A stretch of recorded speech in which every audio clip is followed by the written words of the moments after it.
प्रभु यीशु मसीह के नाम से इस दिन के लिए धन्यवाद देते हैं। एक वचन को और अपने ध्यान को आकर्षित करें। पहला शमूएल की पत्री उसके 16वें अध्याय और उसके 12वें वचन को देखें। पहला शमूएल की पत्री उसके 16वें अध्याय के 12वें वचन को देखें। तब वह उसे बुलाकर भीतर ले आया।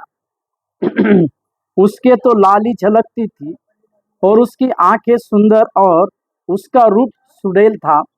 तब यहोवा ने कहा, उठकर इसका अभिषेक कर, यही है। मेरे प्यारो, राजा दाऊद का शमूएल नबी के द्वारा इज़राइल के ऊपर राजा बनाने के अभिषेक की इस घटना को हम देखते हैं। यिशै के 7 पुत्र थे।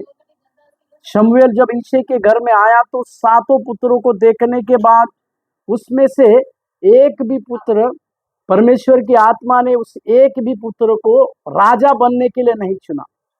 परंतु जब शमूएल ने कहा कि सारे पुत्र खत्म हो गए क्या, खत्म, तो एक जो लड़का था उसी के बारे में लिखा हुआ है, वही छोटा लड़का दाऊद था।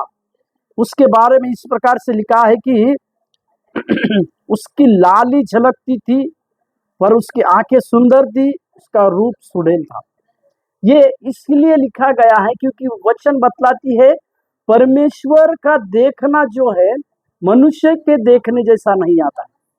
कई लोग मनुष्य को उसके स्वभाव, उसके रूप के अनुसार देखते हैं, परंतु परमेश्वर उसकी आत्मा के द्वारा देखता है। और परमेश्वर ने उसी समय, जैसे ही वो छोटा लड़का जो दाऊद था, जैसे ही यिशै के घर में शमूएल के पास आया, परमेश्वर की आत्मा ने समझ, यही है, इसी का अभिषेक कर।